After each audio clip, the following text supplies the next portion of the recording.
Hey guys, it is Jess with Watch Kitty Shrink, and I'm making my video on a Friday morning. I actually have some stuff I have to do today, so I'm not going to go to work until 12, and I have enough time to make the video, but we'll see if I have enough time to upload it.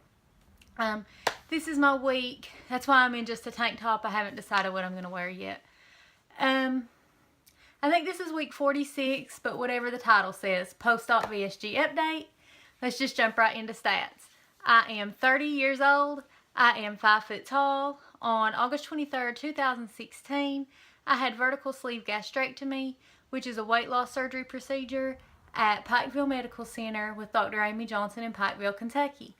My highest weight ever was in April of 2016, and it was 285.0. My surgery weight was 255.4.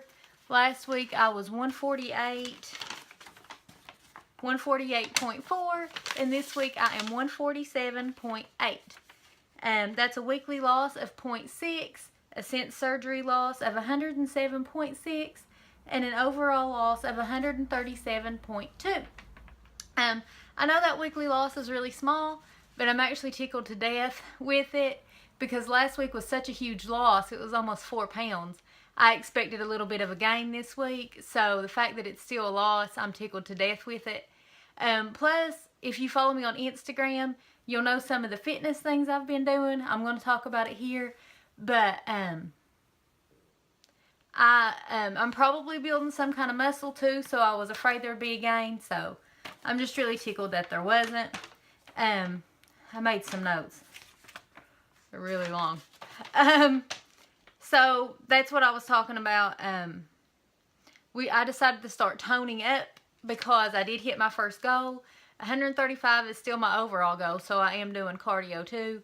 But I'm really happy at 147. So I'm toning up now. A lot of the things I'm doing do involve weights and stuff like that. I'm hating my arms in this video. Neither here nor there.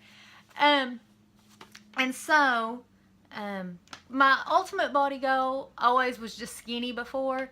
Well, now that I'm what I consider kind of skinny, I want to be more like a lean, athletic build. You know what I'm talking about? Like, I'll never be like the girls in the videos, like that look amazing, like the exercise videos, but that's the kind of body type I'm reaching for. It's just, I want to look kind of strong too. My friend joined the gym. I've been a member of the gym for like 2 years now, and I rarely ever go.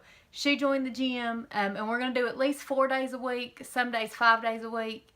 And I just wanted to go into the classes really quick that we did this week. Now, we might switch it up next week. On Monday, we did an hour-long Zumba class.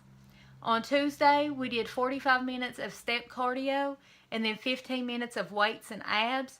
So, all kinds of like arm work with weights, and then, which I really need, and then abs, which I really am excited about too. All kinds of crunches and all that kind of stuff. Wednesday was my favorite class so far, and it is called intervals. It's crazy intense, and it is. So in the class, some of the stuff I noted that we did is like planks, sit-ups, push-ups, jumping jacks, boxer bounces, jump rope, running in place, lunges, squats, hamstring extensions, weights. There was a lot of weight work mixed in there, and a lot of ab stuff. It was really intense. I'm really sore from it, but I really, really, really liked it. And so it's called intervals, so you do it for 20-second intervals, which doesn't sound bad, but like within 2 minutes, everybody in there was pouring sweat, even the people that were like crazy, crazy fit.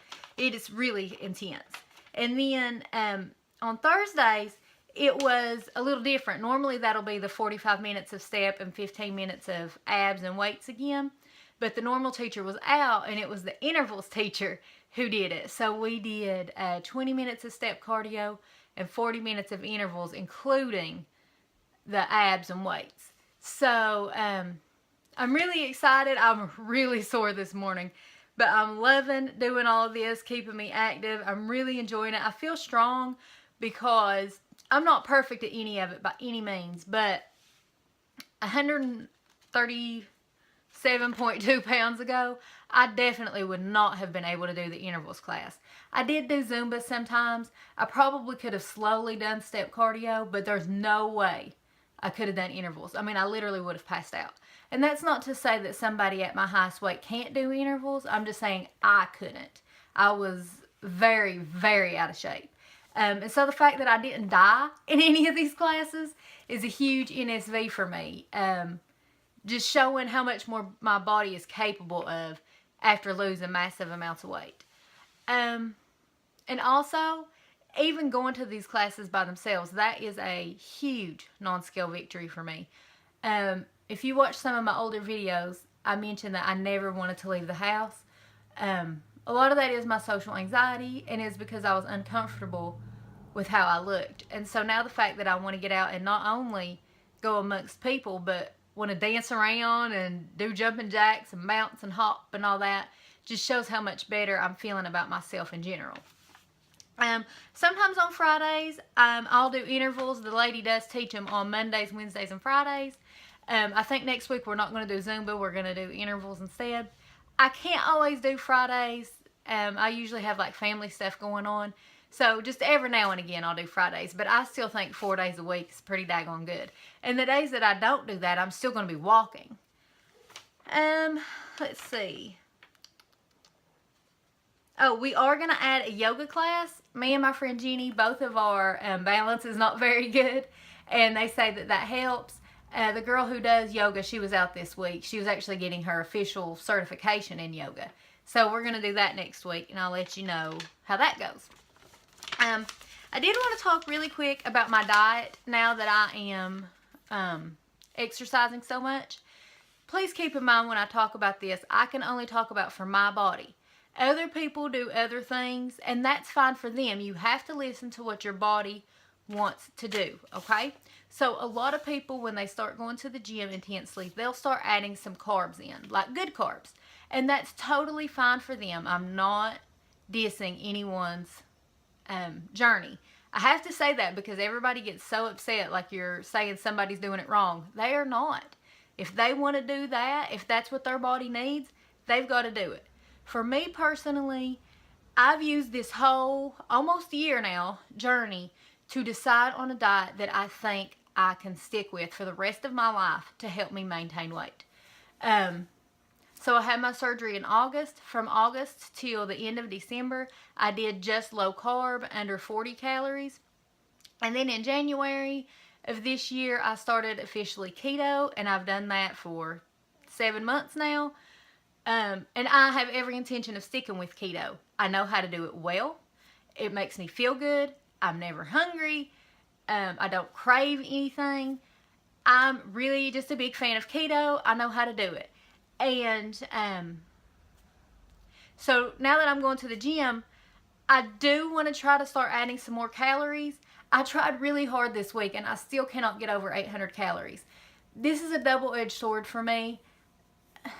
So what I'm saying with my keto thing first is I need to start adding calories by adding some more healthy fats because, you know, I told you for a while I wasn't really adding a lot of fats because I wanted my body to use my own fat, which has worked out really well. I still want my body to use my own fat for another 12 pounds, but because I'm working out, I want to make sure I'm giving my body the energy and the nutrients that it needs. And I'm not doing that with carbs because this is how I want to live my life. So I've got to do it with healthy fats. The reason it's a double-edged sword for me is because I don't want to use the excuse that I'm going to the gym to eat when I'm not hungry. But I also, like I said, want to make sure that I'm eating enough to be healthy. So it's just a struggle for me because I'm afraid, I know me, that I will start using, well, I'm working out today as an excuse to either eat. I mean, like I said, I'll stick with keto, but there's still bad things you can eat on keto. To eat badly or to eat more often just because I enjoy eating. My eating disorder did not go away. I just have to have willpower over it. And I'm afraid of getting myself in the mindset of, you're going to the gym tonight, you need to eat more, is going to mess with me. It's something I got to work on. I do really want to try to start getting to 1,000 calories. my restriction is still super tight. And like I said, I do keto, so I'm not ever really hungry. The one thing I am adding right now is about an hour before I go to the gym, I'm eating about an ounce of nuts, and hoping that'll help because, you know, there's some healthy fats in that. Let's see.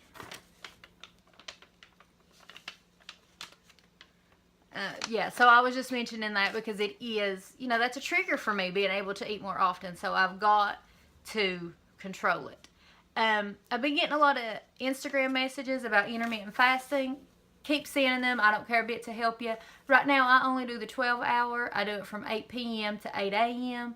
I do plan on trying at least once, like one whole week at the end of the month, to do the 16-8. But I can't give you any advice on it because I've never done it myself. Yeah, so that's it. I hope this video made sense, and I will see you guys next week. I love you all. Bye.